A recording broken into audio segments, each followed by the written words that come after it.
भूपेश बघेल जी को। Sir please आप मंच पर आइए, एक बार जोरदार।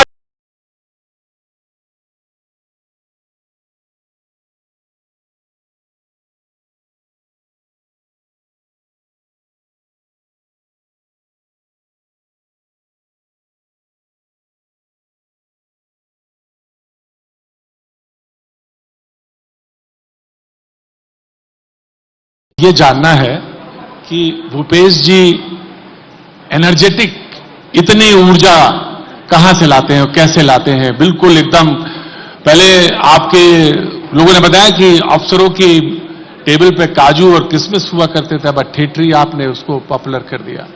तो एनर्जी कहां से आती, इतनी ऊर्जावान कैसे दिखते हैं एकदम, हमेशा चेहरे पे एक हल्की सी मुस्कान और फिर कभी कभी खुल भी जाते हैं तो ठहाका लगा देते हैं।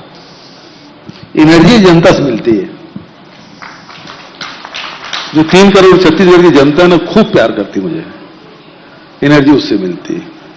और ये जो फूड आप ले आए हैं, छत्तीसगढ़ के फूड को वायरल है, हर जगह लोग जानना चाहते हैं कि भाई हर आदमी जानना चाहता है छत्तीसगढ़ के फूड को, और इसकी देन आपको मानते हैं? नहीं, ये तो पहले से था, लेकिन पॉपुलराइज आपने कर दिया। जरूरी है भाई। आप साउथ में जाते हैं तो इडली, डोसा, सांभर, बड़ा, ये है ना जी। और राजस्थान में जाते हैं तो वहां के घेवर खाइएगा जी। गुजरात चले जाइए तो ढोकला खाइएगा जी। छत्तीसगढ़ के भी तो कुछ होना चाहिए। हाँ, है ना। कश्मीर जाते हैं तो कौवा उसके पहचान है ना जी। तो छत्तीसगढ़ के ठेठी खुर में क्यों प्रसिद्ध नहीं होना चाहिए? लोग बाहर से आएंगे तो क्या कहेंगे, यहाँ क्या खान पान है? तो हम बोलेंगे डोसा है। तो ये क्या बात हुई? हमारी अपनी पहचान है, जैसा भी है हमारा अपना है। ये जो है ना, यही बात मैं जानना है। ये मेरी पहचान है, ये हम हैं। हाँ, मैं जैसा भी हूं वैसी हूं। उसे छुपाने वाली क्या बात होनी चाहिए? बिल्कुल नहीं, और उसमें गर्व करना चाहिए। हाँ। 2018 में भूपेश भैया के तौर पे आपने चुनाव लड़ा था, प्रदेश अध्यक्ष थे, लगातार दौरे के। अब एक बार फिर से चुनाव के मैदान में अब काका के तौर पर हैं। क्या अंतर दोनों भूमिका में देख रहे हैं?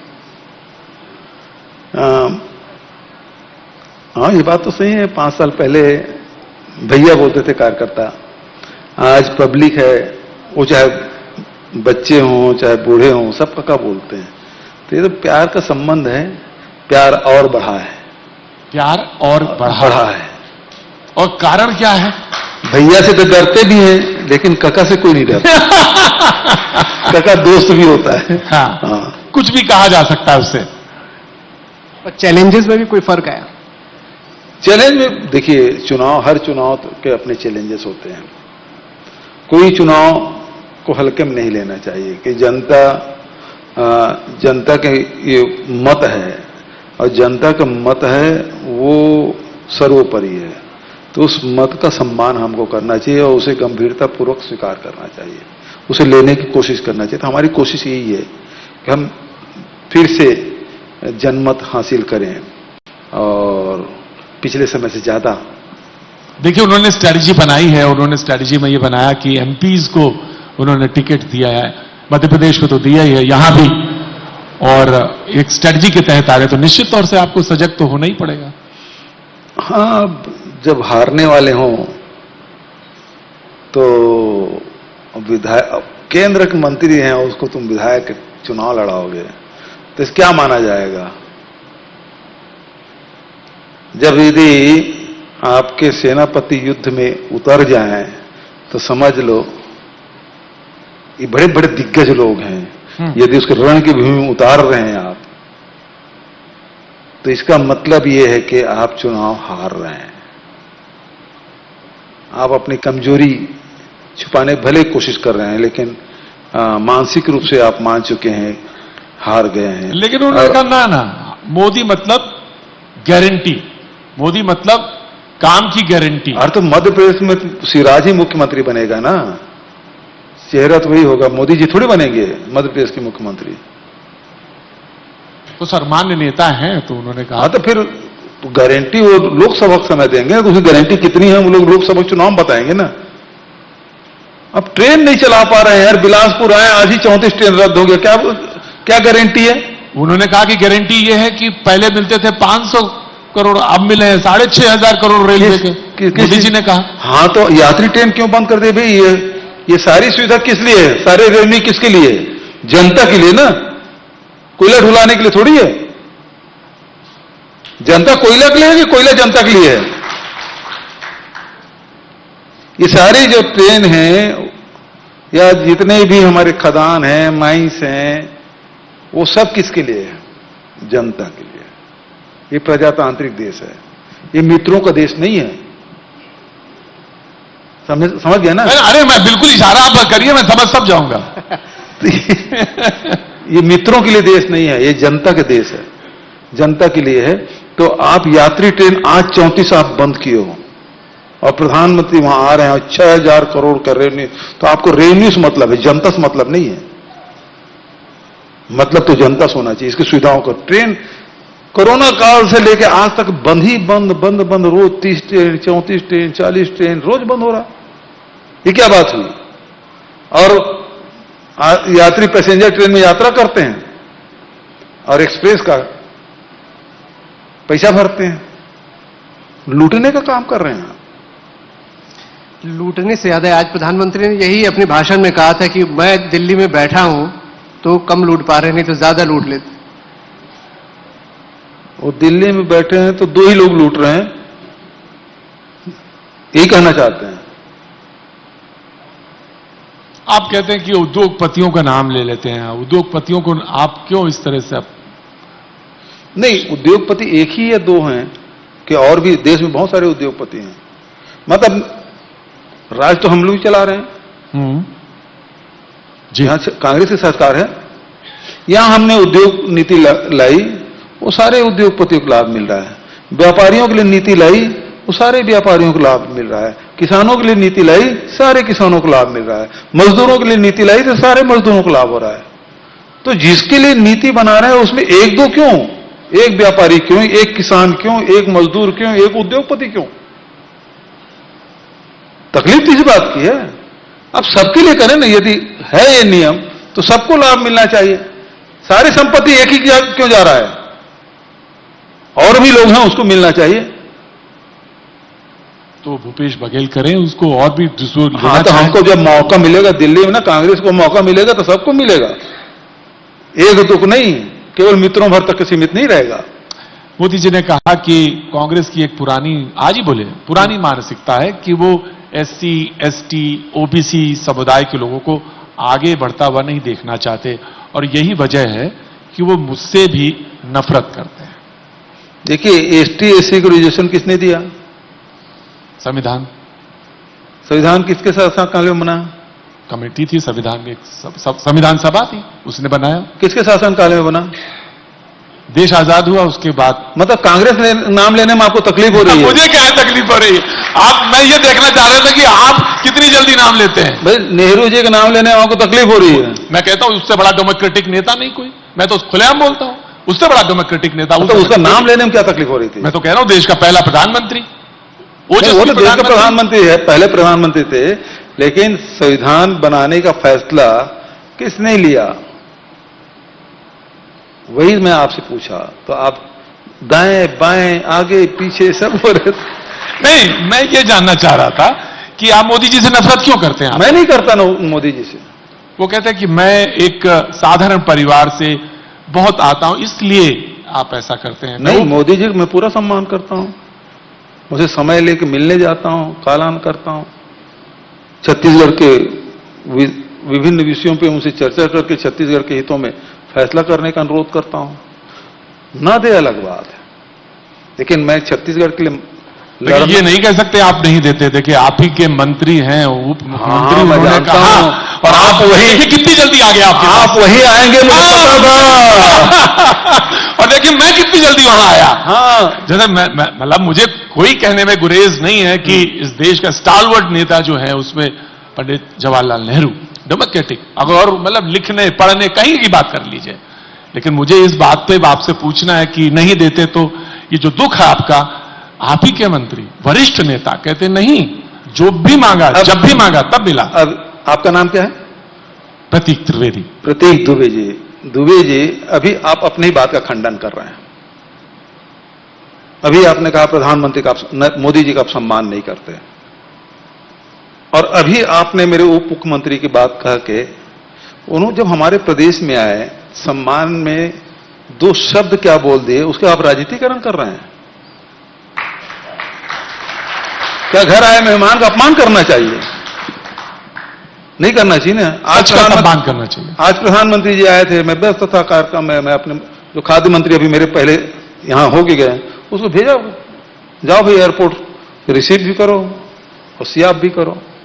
ये तो प्रोटोकॉल है, करना चाहिए। और दूसरी बात यह है कि यदि कहते कि वो सब देते हैं, आज वो बोल गए छत्तीसगढ़ को सब मिलता है। भैया एक चीज बताओ, अभी खाद्य मंत्री गए, उसके विभाग का 6000 करोड़ रुपए लेना है। माइनिंग डिपार्टमेंट है, सुप्रीम कोर्ट का आदेश है, उसने प्राइवेट सेक्टर में जो माइनिंग हुई उसमें पेनाल्टी लगाया, सुप्रीम कोर्ट का आदेश है, पेनाल्टी लगा, और 4140 करोड़ रुपया भारत सरकार हमारे रखा हुआ है। 4140 करोड़, 4140 करोड़ उसको मैं मांग रहा हूं वर्षों से, नहीं दे रहे हैं। मैं सुप्रीम कोर्ट में आवेदन लगाया और 6 हफ्ते में उसको जवाब देने के लिए भारत सरकार को कहा है। तो अब कैसे सिद्ध होता है कि वो सब दे रहे हैं? तीसरी बात, जीएसटी का अभी आपने जून 2022 में आपने जो जीएसटी कंपेंसेशन है उसको बंद कर दिया आपने। तो हमारे राज्य को हर साल 5-6 हजार करोड़ का नुकसान हो रहा है। तो कितना हो गया?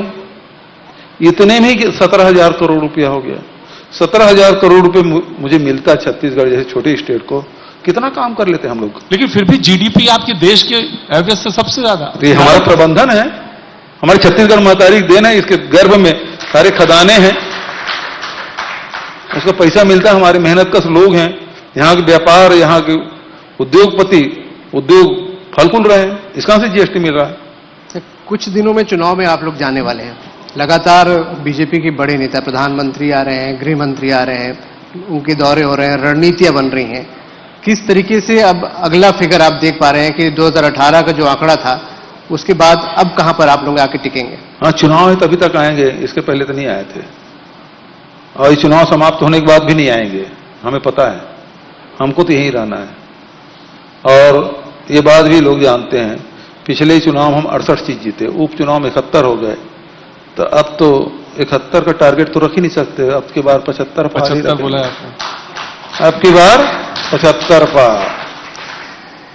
अच्छा, सीखते आप लोग बीजेपी से ही हैं नारा क्या कि अब की बार ये पार, अब की बार ये पार, 75 पार।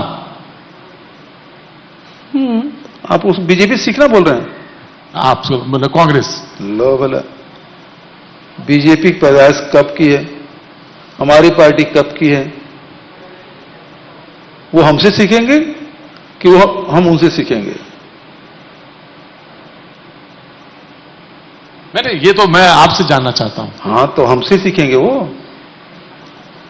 भाई रघुपति राघव राजा राम हम गाते थे, वो तो 80-85 में राम राम रटने लगे, उसके पहले तो राम राम नहीं रटते थे। कॉरिडोर तो आपने बाद में बनाया ना, उन्होंने तो राम मंदिर का आंदोलन उन्होंने शुरू किया पहले, कॉरिडोर आपने बाद में बनाया। नहीं, उसका दरवाजा हमारे शासनकाल में खुला, राजीव जी के समय में। क्यों बोल रहे हैं? दूसरी बात, गाय को महात्मा गांधी ने क्या कहा, गौ माता से भी बढ़कर है। भाजपा वाले तो वोट के लिए गाय की बात बोलते हैं, सावरकर जी ने गाय के बारे में क्या कहा मुझे बताने की जरूरत नहीं है, जो उनके आदर्श हैं। वो तो गाय का नाम इसलिए लेते हैं उसको वोट चाहिए, राम के नाम इसलिए लेते हैं कि उसको वोट भी चाहिए और नोट भी चाहिए। हमने राम वनगमन पर्यटन पर बनाया, हम ये नहीं कहते हम उसके कारण हमको वोट दो, ये तो हमारी पहचान है छत्तीसगढ़ की। लेकिन जब INDIA का हिस्सा होते हैं और सनातन पे कोई बोलता है, इंडिया कहने में तकलीफ हो रही है? नहीं, मुझे कोई दिक्कत नहीं है, क्योंकि मैं उनको NDA बोलता हूं और मेरा नियम है, मेरा अपना नियम अच्छा, है। आपका नियम है? हाँ, मेरा मैं नहीं जानता था। कि मेरा अपना नियम है। क्या है कि आपको मंचों में मिले ना, उसके पहले बाद में मिलते नहीं आपसे। मैं मतलब क्या जरूरत है फिर?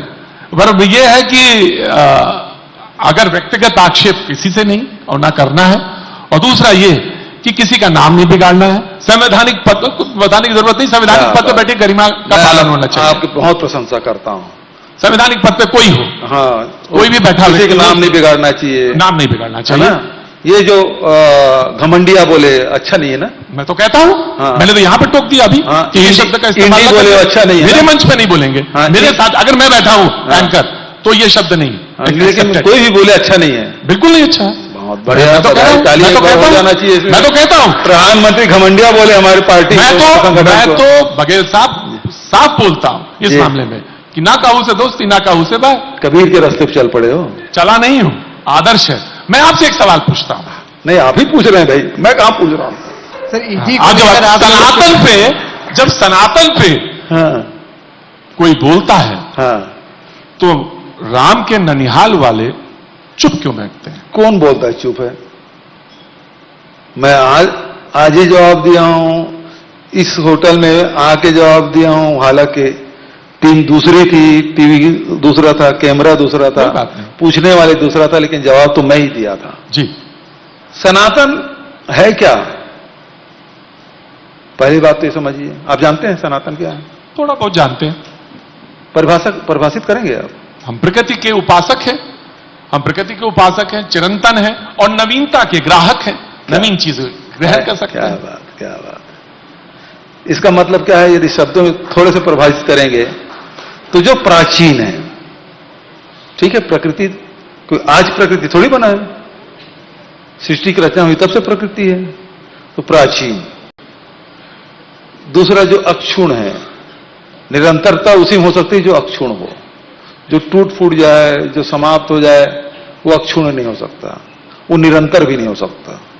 और जो सत्य है और जो नवीन है उसको ग्राह्य भी करेंगे, हाँ, उसमें हमेशा नवीनता बनी रहेगी, तभी नवीनता है है ना? जी। तो जो प्राचीन है, जो निरंतर अक्षुण है और जो सत्य है, सत्य है, वही सनातन है। लेकिन बघेल साहब ने जवाब नहीं दिया।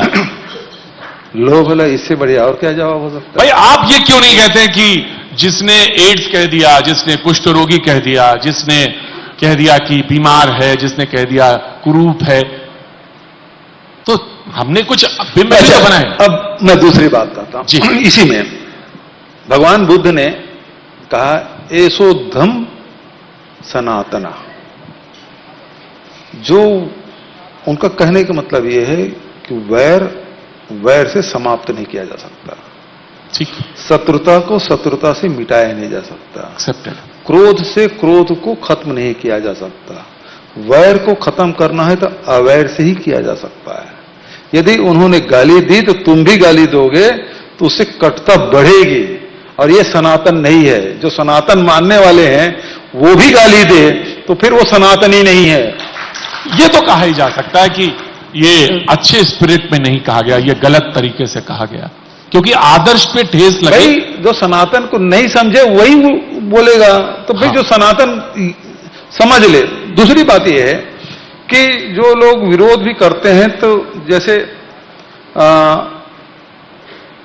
जो उसके कुछ नियम हैं, आज नियम बने हैं, कल वो नियम रूढ़ता में बदल जाती है, जो रूढ़ी है उसको फिर बदल देते हैं। तो ये जो कर्म कांड है उसमें बदलाव आते रहते हैं। शादी करने का तरीका पहले कुछ और था, आज के तरीका कुछ और है। जी पहले मेरे घर में जो विवाह होता था वो 8-8 दिन तक वो चलते रहता था, आज उसके बाद 3 दिन हो गया, अभी एक ही दिन में हो जाता है, फिर शाम के फिर हो जाते हैं। मंत्र तो वही बदल गए ना, मंत्र तो वही है, राम भी वही है। तो उसमें जो 8 दिन की जो प्रक्रिया है वो उसमें परिवर्तन आ गया ना। तो जो पुरानी जो परंपराएं हैं उसमें आज की परिस्थिति के हिसाब से निर्णय लेते हैं और उसके बारे में आलोचना करते हैं, तो वो एक्चुअल में उस मूल तत्व को समझे नहीं। तो इस सब चीजों के बारे में जो ऐसा भी कर रहे हैं वो भी वैसा भी करें। तो अब सनातन में हमारे जो यदि ऋषिमुनि बात करें या उपनिषद की बात करें तो सारे उपनिषद उठा के आप देख लें, सब में गुरु है, वो शिष्य से, गुरु शिष्य बैठे हुए, शिष्य गुरु से सवाल पूछ रहे हैं, गुरु शिष्य से सवाल पूछ रहे हैं, और इसी प्रश्न से सारे उपनिषदों का निर्माण हुआ। यदि अर्जुन ने कृष्ण से प्रश्न नहीं किया होता तो हमारे पास गीता जैसे ग्रंथ होते क्या? जी होते? हाँ बोलो या ना? नहीं होते, प्रश्न नहीं तो होते ना। अनिवार्य है हमारे इसका, प्रश्न से ही ये सब उठा ना। तभी प्रश्न है। तो आज हिंदुस्तान में प्रश्न पूछना आसान है क्या? क्यों नहीं, आप बहुत आसान है। तो जब तक कि आप प्रश्न पूछते रहेंगे, चाहे वो खुद से, चाहे सत्ता में बैठे हुए लोगों से, जब तक के सवाल पूछते रहेंगे आप प्रगति करेंगे। जिस दिन सवाल पूछना बंद कर देंगे आप अवनति के रास्ते में चल पड़ेंगे। आप तो आज देश में सवाल पूछना सबसे बड़ा गुनाह है और सनातन इसी से चला है। मैं दूसरी बात कर रहा था, गुरु और शिष्य से चला है। लेकिन हमारे देश में गुरु की जो महिमा है, वो भक्ति आंदोलन ने गुरु को ईश्वर के समकक्ष खड़ा कर दिया। गुरु गोविंदो खड़े का अकेला गोपाल। तो भक्ति आंदोलन इतना बड़ा था, एक मनुष्य है, हाड़ मांस का शरीर है, जो गुरु के रूप में है, वो गोविंद के बराबर खड़ा हो जाता है। इतना बड़ा आंदोलन कि गोविंद के बराबर खड़ा कर देते हैं। लेकिन मैं आपसे पूछूं कि ये झंडा हमारा गुरु कब से हो गया भाई, और क्यों होना चाहिए? प्रतीक है, बिंब है, और भारतीय सनातन में, सनातन देखिए हमारे सभी पंथ में, धर्म में सबका अलग अलग झंडा है। हम उसके लिए अपने प्राण दे सकते हैं। बिल्कुल, हमारा तिरंगा झंडा हमारा राष्ट्रीय ध्वज है। ठीक है, कई राज्यों में राज का ध्वज है। हम अपने राष्ट्रीय ध्वज के लिए सब कुछ कुर्बान कर सकते हैं। जी ठीक है जी। लेकिन वो हमारा गुरु नहीं हो सकता। मेरा गुरु मेरा होगा, आपका गुरु आपका होगा, इनका गुरु इनका गुरु होगा। कोई सदगुरु हो सकता है, कोई समाज सुधारक को गुरु हो सकता है, समाज का गुरु हो सकता है, कोई सदगुरु हो सकता है जी। इससे है ना? रुक रुक रुक रुक रुक लेकिन ये बताओ कि सनातन में ध्वज कहां गुरु है? सनातन में मैंने कहा, और आरएसएस ने, मैं समझ गया आपकी बात। हाँ समझ गए, मैं आपकी बात समझ चाहता गया। हूं, मैं समझ गया आपकी बात। चुनौतियों पे जानना चाह रहा था। आरएसएस ने ध्वज को गुरु माना है, ये कौन सा सनातन परंपरा है मुझे बताओ भाई एब्स्ट्रैक्ट भी है और साक्ष्य भी है, और मेरे समस्याओं को मैं सवाल करूं, मेरे मन में प्रश्न आ रहा था, ध्वज कैसे उत्तर देगा?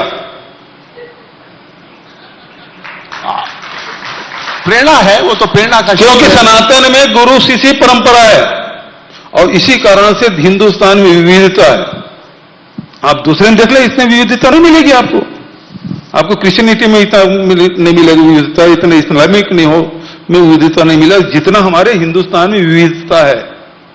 क्योंकि जिज्ञासा हमारे मन में रही है और अलग अलग समय में कभी उन सवालों के उत्तर हमारे ऋषि मुनि ने दिए, कभी हमारे इन सवालों के उत्तर महावीर और बुद्ध ने खोजा, कभी हमारे प्रश्नों के सवाल शंकराचार्य ने, कभी गोरखनाथ जी ने, कभी गुरु नानक देव ने, कभी कबीर ने, छत्तीसगढ़ में गुरु घासीदास जी ने सवालों के, इन प्रश्नों के उत्तर खोजे और उसको अलग अलग रास्ते बताए। लेकिन सबका उद्देश्य तो वही है। कभी विवेकानंद और रामकृष्ण परमहंस हुए। जी सर, मैं चुनौतियों पे जाना चाह रहा था 2018 की। 2018 के बाद अब आप यहाँ पे इलेक्शन में हैं, क्या क्या चुनौतियां देख रहे हैं? बहुत सारे आरोप विपक्ष से आ रहे हैं। भाई मेरे लिए चुनौती तो यही है कि मैं 71 सीट जीत चुका हूं, हमारी पार्टी 71 सीट में है, उसको 75 कैसे करना ये मेरे लिए चुनौती है। कई सारे मुद्दे वो उठा रहे हैं, चाहे वो देखिए वो तब ऐसा है कि वो अपना धर्म निभा रहे हैं। अब विपक्ष में है तो मेरी प्रशंसा करके वोट तो नहीं मांग सकेंगे ना, मेरी आलोचना करके वोट मांगेंगे, जनता के बीच में जाएंगे तो क्या करेंगे? भूपेश बघेल बहुत, उसकी सरकार है, बहुत अच्छा काम कर रही है, कांग्रेस की सरकार बहुत अच्छा काम कर रही है, इसलिए हमको वोट दो, ऐसा नहीं बोल सकते हो। लेकिन मजबूरी है, दिल में तो वही है। जो किसान है, जो आज 2640 रुपया क्विंटल प्राप्त कर रहा है, भले भारतीय जनता पार्टी में है, लेकिन वो अपने पार्टी के लिए वोट मांगने जाएगा तो वही कहेगा। लेकिन सबसे ज्यादा है। जब वोट देने की बात आएगी तो घर वालों को बोल दे मैं तो पार्टी से बंधा हूं, तुम लोग तो जरूर कांग्रेस को वोट देकर आ जाएंगे। सर प्रधानमंत्री सर बोलते हैं कि 80% पैसा हम देते हैं। अब यार प्रधानमंत्री पहले दिन मैं बोला हूं झूठ बोल के गए हैं, आज भी झूठ बोल के गए हैं। अब प्रधानमंत्री झूठ बोले अच्छा नहीं लगता, प्रधानमंत्री झूठा है बोलूं ये भी तो अच्छा नहीं लगता। लेकिन इसर नहीं गिराना चाहिए। धान हम खरीदते हैं, चावल वो खरीदते हैं। अभी तो मैं बोला ना 6000 करोड़ रुपए नहीं दिया हमारा चावल का पैसा, तो चावल खरीदना धान खरीदना कैसे हो जाएगा? धान खरीदने में जो घाटा होगा वो हम सहते हैं, है ना? हमको फायदा तो होता नहीं, घाटा कम से कम। इस साल जैसे मार्च महीने में सारे सोसाइटी में धान उठ गया था, तो सूखा का या गीला होने का, बोरा फटने का जो नुकसान होता है, ब्याज का नुकसान होता है, वो हमको नहीं हुआ। लेकिन ये तो जो भी लोकप्रिय सरकार है, जनहितैषी सरकार है, वो फैसला करते हैं कि मेरे किसान को नुकसान नहीं होना चाहिए, क्योंकि किसानों का प्रदेश है। इसलिए ये व्यवस्था की। आज 107 लाख मीट्रिक टन धान खरीदे हम लोग, अब वो 86 लाख से 61 लाख कर दिए। यदि वो खरीदते, यदि छत्तीसगढ़ के किसानों को हित का ध्यान रखते तो 86 लाख से एक महीने के भीतर में 61 लाख कैसे कर देते? पीयूष गोयल आए थे, उनका कहना था कि आप कहें हम 100% खरीद लेंगे। अब तो कर लेना भाई, हम तो कहते हैं जैसे पंजाब में एफसीआई 100% धान खरीदती है, घोषणा कर दे छत्तीसगढ़ में किसानों के धान अब एफसीआई खरीदेगी, हम स्वागत करेंगे। 3600 रुपए करने की बात आ रही है अगले इलेक्शन में घोषणा पत्र में, क्या उस तरफ देखिए बढ़ रहे हैं? हमने 2500 बोला था जी, अभी 2640 है। अगले साल और बढ़ जाएगा, फिर अगले साल और बढ़ेगा, जैसे जैसे समर्थन मूल्य बढ़ेगा। क्योंकि हमने 9000 रुपया ऑलरेडी प्रति एकड़ किया हुआ, वो तो जुड़ते जाएगा। जैसे महंगाई भत्ता अधिकारी लोग अपना जोड़ लिए ना, तो वैसे ये भी बढ़ता रहेगा। जब नौकरी पेशा वालों को बढ़ जाता है तो किसानों को भी बढ़ना चाहिए। ये भी स्टैंडर्ड हमने सेट कर दिया है। नफरत के बाजार में, क्या बात है, मैंने वही सवाल पूछा जो आप चाहते थे। मैं ऐसा कहां बोला कि मैं चाह रहा हूं। आपका मन था हाँ। कि नफरत के बाजार में मोहब्बत की दुकान। जी जी जी। रामलला के दर्शन करने जाएंगे, ऐसा खबर आई है। राहुल जी, देखिए यही गुजरात मॉडल और छत्तीसगढ़ मॉडल में अंतर है। वो नफरत के बाजार लगाते हैं, हम मोहब्बत की दुकान खोलते हैं। ये छत्तीसगढ़ मॉडल है, कांग्रेस की मॉडल है। वो कहते हैं कि आप ही ने तो विरोध किया था, किसका? कोर्ट में खड़े हुए थे, वकील खड़े हुए थे, और आपने मंदिर इससे सालों तक बनने नहीं दिया, व्यवधान उत्पन्न किए। लो बोला, दरवाजा हमने खुलवाया, और वो तो कहते हैं कि वो उसके नाम से वोट मांगते रहे। राजीव जी का भाषण निकाल के देख लीजिए।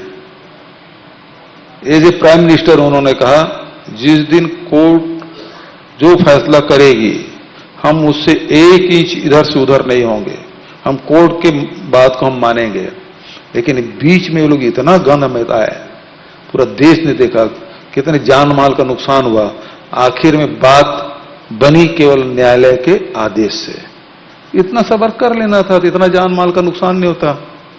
छत्तीसगढ़ लेकिन में उनको तो राजनीति करनी थी। कहा जाए तो बीजेपी का यही मुद्दा जिसकी जिक्र हो रही है, राम वनगमन के जरिए आपने बीजेपी से चुरा लिया, इसलिए यहां पर ये चीजें चल नहीं पाई। भाई चुराने जैसी क्या बात है, उसकी संपत्ति है। राम उनकी संपत्ति है। राम तो जन्म जन्म में व्याप्त है। राम साकार भी है, राम निराकार भी है। और छत्तीसगढ़ में तो जन जन में फैला हुआ है। हम काम करते हैं, सो उठते हैं तब राम, सोते हैं तब राम, मिलते हैं तब राम, विदा होते हैं तब राम। हम यदि धान की नपाई भी करते हैं तो राम से शुरू करते हैं, क्योंकि वो हमारे भांचा राम है। तो यही मॉडल क्या देश में जाना चाहिए? मैं देश की बात नहीं कर रहा, मैं छत्तीसगढ़ की पहचान की बात कर रहा हूं। छत्तीसगढ़ की हमारी जो संस्कृति है, हमारी धरोहर है, उसको विश्व पटल में लाने की कोशिश कर रहा हूं, देश के मानचित्र में लाने की कोशिश कर रहा हूं। नहीं तो इसके पहले तो देश के छत्तीसगढ़ के बारे में जाना जाता था, कुछ खदाने हैं, जंगल है और नक्सली है। एयरपोर्ट में निकलेंगे या रेलवे स्टेशन से बाहर निकलेंगे, नक्सली धर दबोचेंगे। दिल्ली के लोग रायपुर आने से डरते थे, हम लोग जगदलपुर जाने से डरते थे। तो वो इसलिए बार बार कहते हैं ना कि एक बार अगर आप डीएमके को जवाब दे देते तो फिर ठीक था। क्यों जवाब दें भाई? वो उसकी पार्टी की विचारधारा है या उसकी लड़ाई है या उसके नेता का है, उसका हम क्यों खंडन मंडन करें? उसका सबका ठेका थोड़ी लें हम। सहयोगी कैसे रहेंगे? तो देखो, सबके भारतीय जनता पार्टी भी तो उसके साथ गठबंधन करके सरकार बनाई ना, तब उसको नहीं पता था इसके विचार क्या है, तब उन्होंने क्यों ये बात नहीं कही? तो सरकार बनाने के समय तो अच्छा लगा। अब वो डीएमके, एआईडीएमके सब साथ छोड़ गए। अब एनडीए में कुछ बचा नहीं है दोस्त। उद्धव ठाकरे अलग चले गए, ठीक है ना। पार्टियां तो ज्यादा उनके पास है। 38 नाम बताओ, अब 38 के नाम हम कैसे बता पाएंगे? लेकिन बोले पार्टियां मेरे पास ज्यादा है। हाँ, तो वो नाम बताओ उनको भी। भारतीय जनता पार्टी किसी आदमी से पूछ लो, उसका नाम बताया, 38 गिन के बता दे। बोला कि अच्छा बाली जी इतने ही कॉन्फिडेंट हैं तो फिर राहुल जी कभी बढ़ई भाइयों के पास, कभी कुली भाइयों के पास, कभी मिस्त्रियों वालों के पास क्यों जा रहे हैं? जाने से वो किस प्रकार से उस जीवन व्यतीत कर रहे हैं, इस परेशानी में वो खुश कैसे हैं, उनकी समस्याएं क्या है, उसको दूर कैसे किया जा सकता है, वो जानने की कोशिश है। आप मानते हैं कि भारत जोड़ो यात्रा से राहुल जी का पहले और राहुल जी के बाद का परिवर्तन बहुत है? नहीं, राहुल जी पहले भी वही थे और राहुल जी अभी भी यही हैं। हमने उसको उस रूप में जाना है। तो वो जो चित्र है कुलियों के बीच का जो उठाए हुए हैं, तो उस पे लोगों ने कहा कि जाने की क्यों जरूरत थी, जबकि जब आप इतने ही कॉन्फिडेंट हैं, आप आ ही रहे हैं, निश्चित तौर से आप करें कि आई एम कमिंग इन। राजनीतिक दल के नेताओं को जनता के बीच में जाना चाहिए। भाई हमारे पास ये मंत्र नहीं है ना, धर्मांतरण और सांप्रदायिकता फैला दो, वोट तो अपने आप मिल जाएंगे, ध्रुवीकरण कर दो, तो ये हमारे पास मंत्र नहीं है। हमारा कांग्रेस का तो हमेशा रहा है कि आम जनता के बीच में जाओ, उसकी समस्या को सुनो, समझो और उसके हल क्या हो सकता है, इसके लिए आप आंदोलन करो, लड़ाई करो। ये हुआ ना। यदि सांप्रदायिकता धर्मांतरण की बात होती तो देश को आजादी थोड़ी मिलती। उन लोगों के पास महात्मा गांधी गए, नेहरू गए, सरदार पटेल गए, राजा जी गए, मौलाना आजाद साहब गए, सब लोग गए जनता के बीच में, सबको जोड़े, तब देश आजाद हुआ। उन्होंने कहा इसके लिए उन्होंने एक मंत्र दे दिया, सॉरी मैं आपको दे रहा हूं, उन्होंने कहा इसके लिए उन्होंने कहा कि एक स्लोगन दिया, सबका साथ सबका विश्वास। किसने? पार्टी ने, बीजेपी ने। सबका साथ सबका विश्वास। ना ना, वो तो पहले बोले तो अच्छे दिन आएंगे, तो देश ने समझ लिया। पहले तो समझे कि हमारे अच्छे दिन आएंगे, लेकिन बाद में पता चला उनके अच्छे दिन आ गए। तो उसमें भी सबका साथ तो लेंगे, लेकिन विकास अपने लोगों के करेंगे। सर, सबसे मिलने की बात आप कर रहे हैं, युवा सम्मेलन जगह जगह आपने किया, लेकिन युवाओं को लेकर एक कंट्रोवर्सी अभी शामिल है पीएससी को लेकर, उसको लेकर बीजेपी भी बड़ा आरोप लगा रही है, कोर्ट ने भी इस बात को लेकर कहा। तो इसको लेकर क्या युवा, क्योंकि बहुत सारे बैठे हैं, आपसे कुछ सुनना चाहेंगे, बोलना है? बिल्कुल अच्छा सवाल पूछा है, मौजूद सवाल है। मैं पहले दिन से ये कह रहा हूं कि यदि जो लोग परीक्षा दिए हैं, यदि लगता है कि इसमें कुछ गलती हुई है और गलत को मेरे संज्ञान में लाएंगे, तो मैं आपको इस मंच के माध्यम से, न्यूज 18 के माध्यम से कहना चाहता हूं कि वो शिकायत मुझे करे, मैं उसकी जांच कराऊंगा और दोषी पाया गया, चाहे व्यक्ति कोई भी हो, उसके खिलाफ कड़ी कार्रवाई की जाएगी, मैं विश्वास दिलाता हूं। दूसरी बात, अभी तक के कोई भी परीक्षार्थी जिन्होंने परीक्षा दी उन्होंने कोई शिकायत नहीं की। आरोप भारतीय जनता पार्टी के नेताओं ने लगाया कि कुछ अधिकारियों के रिश्तेदार नियुक्त हुए हैं। उनको भी मैंने कहा कोई शिकायत हो तो मुझे दे दो, वो कोर्ट गए। कोर्ट का कोई भी डायरेक्शन है अभी तक हमें मिला नहीं, टिप्पणी करना अलग बात है। यदि उसमें कोई डायरेक्शन आए कि सरकार को ये करना चाहिए तो हम बिल्कुल करेंगे, कोई उसमें। लेकिन अंतिम बात मैं कहना चाहता हूं, कोई यदि परीक्षार्थी यदि मेहनत के बल पे पास हुआ हो और वो किसी अधिकारी का बच्चा है या बच्ची है, तो गुनाह नहीं है, अपराध नहीं है अधिकारी का बच्चा होना। लेकिन यदि उसके बेजा उसको लाभ दिलाया अधिकारियों ने, तो निश्चित रूप से गुनाह है। इस प्रकार से टारगेट करना कि अधिकारी के बच्चे हैं, उसको सेलेक्ट हुआ है, ये गलत बात है। यदि गलत ढंग से क्या गलत किया मुझे बताया ना, मैं कार्रवाई करूंगा, बिल्कुल कार्रवाई करूंगा। लेकिन भारतीय जनता पार्टी के नेताओं को याद दिलाना चाहूंगा कि वर्षा डोंगरे ने शिकायत की थी 2003-4 के जो रिजल्ट आए थे पीएससी के, और उसको हाई कोर्ट ने सही माना था। राज्य सरकार उस समय रमन सिंह थे, कार्रवाई करना छोड़ के सुप्रीम कोर्ट गए और आज तक पेंडिंग है केस, आज तक। ट्रेन से भी आप बिलासपुर से रायपुर तक पाए थे, कई युवाओं से भी बात आप लोगों ने वहां पर के रास्ते में? राहुल गांधी जी जी उसे मिले तो फिर मुझे बुला के बोले इनसे बात करो, तो मैंने कहा तुमसे कोई शिकायत है तो मुझे बताओ। 2, इसमें त्रुटि क्या हुई है, तो त्रुटि बताए तो मैं कार्रवाई करूंगा। त्रुटि बताते नहीं, ये बताते हैं कि अधिकारियों के बच्चे हैं, तो अपराध, अधिकारियों के बच्चा होना अपराध तो नहीं है। ये चुनावी मुद्दा यदि यूपीएससी में जी यदि लोकसभा का अध्यक्ष के बेटी परिवार का सेलेक्ट होता है तो आप उंगली उठा सकते हैं।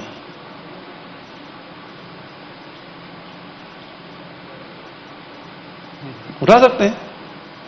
चुनावी मुद्दा बड़ा बन गया, बीजेपी ने इसे रोज एक प्रेस कॉन्फ्रेंस कर रही है। और उसके पास काम क्या है, अभी तो जागे हैं। 4.5 साल तो सोए थे, जब हंटर वाली आई, हंटर चलाई, तभी लोग जागे। आज प्रधानमंत्री बोलकर गए कमल ही इसे उम्मीदवार मानी है, यही चेहरा है। इसका मतलब यह है कि अब लड़ने लायक भी कोई बचा नहीं। मध्य प्रदेश में हालत देख लीजिए, बड़ी बेइज्जती हो रही शिवराज जी की। 2-2 लिस्ट निकल गया, सांसदों को टिकट दे दी गई, केंद्रीय मंत्रियों को टिकट दे दी गई, लेकिन 4-4 बार के मुख्यमंत्री कभी तक टिकट तक घोषित नहीं किया। यार क्या बेइज्जती है। सांसदों को यहां भी लड़ाया जाएगा, आप लोग भी क्या? यहां भी 21 लोगों को डिक्लेयर हो गया। न उस सूची में रमन सिंह है, न ब्रिजमोहन है, न प्रेम प्रकाश पांडे है। आप चाहते हैं इन लोगों को टिकट मिले? अरे भाई, ये लोग लीड करते रहे इस प्रदेश को, सत्ता में बैठे थे, न उसमें अजय चंद्राकर है, न शिवरतन है। क्या आप बेइज्जती कर रहे हैं अपने पार्टी के लोगों का? आप बीजेपी को सजेस्ट कर रहे हैं? नहीं, उन नेताओं कर रहा हूं, तुम्हारी बेइज्जती किस प्रकार से हो रही है? और इतनी बेइज्जती से अगर कभी रुके वहां बैठे क्या कर रहे हो? एक पार्टी और है, कीमत 2 करोड़ कर दी है यार। शिवराज चौहान 4-4 बार के मुख्यमंत्री, अरे वो आ जाएगी लिस्ट, चीर हरण करके उसको मुख्यमंत्री बनाया गया, सूची में नाम तक नहीं, 2-2 लिस्ट जारी हो गया। आएगा, वो पार्टी का अपना प्रेरोगेटिव है। ये क्या तरीका है? ये क्या तरीका हुआ? उन्होंने अपना कुछ तरीका बनाया जीतने का। ये जीतने क्या फार्मूला है भाई? उन्होंने जीतने का तरीका अपना बनाया है, अब वो आपको क्यों बताएंगे? और उन्होंने कहा कि गारंटी है हम जीतेंगे। यही अहंकार है, ये मोदी और अमित शाह का अहंकार है कि वो कुछ भी कर सकते हैं। 4 बार के मुख्यमंत्री को भी नीचा दिखा सकते हैं, 3 बार के मुख्यमंत्री को भी नीचा दिखा सकते हैं। अब शिवराज जी से बड़ा प्रेम हो रहा है आपका? अजी, शिवराज जी से बड़ा प्रेम हो रहा है आपका? नहीं, प्रेम देखो ऐसा है, सम्मान मैं सबका करता हूं, लेकिन जो बेइज्जती हो रही है ना, ये बर्दाश्त नहीं हो रहा है। सर, कांग्रेस की टिकट का भी इंतजार हो रहा है और बहुत से विधायकों की रिपोर्ट को लेकर भी कहा जा रहा है आप लोग भी बहुत सारी टिकट काटेंगे। अब ठीक है, अभिषेक जी, क्या है कि अभी पितृपक्ष चल रहा है ना, इसके बाद पितृपक्ष में बोला नहीं जाता है। पितृपक्ष लग गया। टिकट पार्टी आई, और आई क्या, वो तो नेशनल पार्टी, आम आदमी पार्टी। ठीक है, आम आदमी पार्टी, हाँ, नेशनल पार्टी है। क्या करना है?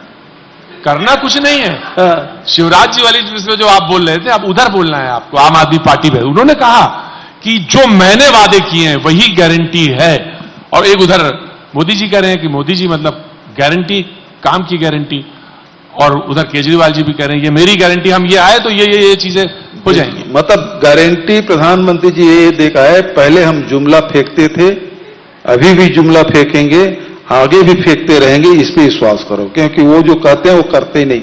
2 करोड़ लोगों को नौकरी मिल गई, 15 लाख रुपए सबको मिल गया। स्वामीनाथन कमेटी, अब तो स्वामीनाथन जी 2 दिन पहले उसका देहावसान हुआ, हमने श्रद्धांजलि अर्पित की, खड़गे साहब आए थे, श्रद्धांजलि अर्पित की, बड़ा आदमी। उन्होंने कहा स्वामीनाथन कमेटी रिपोर्ट हम लागू करेंगे, किसानों का दुगुनी करेंगे। तो उन्होंने एमएसपी पे चेंज किए ना। एमएसपी गठन ही हुआ है, वो तो इंदिरा जी के समय गठन हुआ है, वो जो आज तक चल रहा है। एमएसपी बढ़ाया कहां आपने? कहते मैंने बढ़ा के दिया, उसमें कहां बढ़ाया? आप तुलना करके देख लीजिए, जो यूपीए सरकार में जितना प्रतिशत उसमें बढ़ा है, उससे आधा कीमत भी आप नहीं दिए हो। लेकिन अरविंद केजरीवाल जी वाले सवाल पे जवाब नहीं दिया आपने। क्या अरविंद, मैं तो अभिषेक के जवाब दे रहा था। आप कब आप पार्टी में आ गए, मुझे समझ ही नहीं आया। मैं आम आदमी पार्टी पे नहीं आ गया, लेकिन मैं ये जानना सवाल में आप क्या सवाल पूछे केजरीवाल जी? वही तो कह रहे हैं, आप बड़ी सुविधा के हिसाब से सवाल को किनारे कर देते हैं। नहीं, मैं आपसे फिर से पूछ रहा हूं। हाँ, आम आदमी पार्टी आ गई है, उसने कहा कि यहां चुनाव लड़ रहे हैं, आपको पता ही होगा, उन्होंने कहा कि ये अभी आए थे केजरीवाल जी। अच्छा। उन्होंने कहा, आप तो ऐसे कह रहे हैं, आप जानते ही नहीं है। आप जानते ही नहीं। 10 गारंटी भी दे दी है यहाँ पे, 10 गारंटी भी दे के गई है। केजरीवाल जी 3-3 दौरे कर लिए, 10 गारंटी दे के गए यहाँ पे। देखो ऐसा है, जिनको जनता गंभीरता नहीं लेती वो कुछ भी गारंटी कर दे, उसको कोई मतलब होता नहीं। अभी हमारे जोगी कांग्रेस के लोग बोले 4,000 रुपए प्रति क्विंटल के हिसाब से धान खरीदे करेंगे। पिछले समय जोगी जी जब जीवित थे तो वो उनके चांदी की सड़क बना देंगे। तो इसमें कोई जनता विश्वास करेगा क्या? नहीं करती। और ये फिर लोकसभा में कैसे विश्वास कर लेंगे आप? उनके साथ INDIA में जब हिस्सा होंगे देखो, तो फिर कैसे विश्वास कर लेंगे आपसे? फिर वो इंडिया गठबंधन 2024 के लिए बन रहा है, 2023 विधानसभा के लिए नहीं है। तब वो विश्वसनीय है? कौन? आम आदमी पार्टी तब विश्वसनीय हो जाएंगे? भाई पंजाब में उसका अस्तित्व है, उनका अस्तित्व दिल्ली में है, उसको कौन इंकार कर रहा है भाई? छत्तीसगढ़ में एक बार लड़ चुके हैं, अभी और लड़ रहे हैं। मैं तो सवाल पूछा था कि उन्होंने कहा कि मेरे 10 ये गारंटी है। वो उसको उससे सवाल पूछिए ना। मैं जो गारंटी दिया हूं उसको मैं पूरा कर दिया, वादा से ज्यादा कर दिया। सर, एक प्रदेश से हट के थोड़ा राष्ट्रीय मुद्दा है कनाडा वाला। कनाडा में इस वक्त मुझे जानकारी नहीं है इसके बारे में, मैं बिल्कुल अनुभवी हूं, मैं जानता नहीं तो जवाब भी नहीं दे पाऊंगा। सनातन पे पूछो तो बता देंगे, राम पे पूछो तो बता देंगे। नहीं, ये तो अंतर्राष्ट्रीय सवाल कर दिए यार। राष्ट्रीय कहां, कनाडा चल दिए, राष्ट्रीय तक के ठीक था। अभी मैं वहां नहीं पहुंचा हूं भाई। यदि प्रदेश का कर लेता हूं। प्रदेश में कई सारे मुद्दों के, जैसे मैंने जिक्र किया, युवाओं को लेकर बीजेपी एक बड़ा इश्यू बना रही है। चाहे बस्तर में सर्व आदिवासी समाज उठ खड़ा हुआ है, उसे कितनी बड़ी चुनौती मानते हैं? या बीजेपी खासकर उस इलाके में धर्मांतरण को एक मुद्दा बना रही है, वो उसको कैसे चुनौती के तौर पे देख रहे हैं? धर्मांतरण के मामले में हमारे मंत्री कवासी लखमा ने कहा कि हमारे शासनकाल में एक भी धर्मांतरण हुआ ये बता दे भारतीय जनता पार्टी तो मैं मंत्री पद त्याग दूंगा। आज तक बता नहीं पाए। तो इनके मुद्दे केवल ये है कि लोगों को गुमराह करना, झूठ फैलाना, इससे जनता आने वाली नहीं है। ये जो सरकार है, किसानों के, गरीबों के, मजदूरों के, युवाओं के, महिलाओं के, इसकी सरकार है। और 5 साल बाद तो लोगों को लगा कि छत्तीसगढ़ में छत्तीसगढ़ियों की सरकार आई है। ये तो लगता ही नहीं था। वो जो 15 साल रहे वो पता ही नहीं चलता, वो तो लगता ही नहीं था। सीएम हाउस में कोई आदमी जा ही नहीं पाता था, कोई छत्तीसगढ़ी आदमी। बड़े बड़े धन्ना सेठ, बड़े बड़े सूटकेस वाले, वो लोग जाते थे। बहुत बहुत शुक्रिया, थैंक यू सो मच, बहुत बहुत धन्यवाद। बहुत बहुत शुक्रिया सर। सभी सवालों का जवाब देने के लिए मैं आपसे अनुरोध करूंगा कि आप थोड़ी देर मंच पर बने रहिए और मैं मंच पर आमंत्रित करूंगा संतोष मेनन जी को, चीफ कंटेंट ऑफिसर नेटवर्क 18, जो आपको सम्मानित करेंगे। Sir please welcome.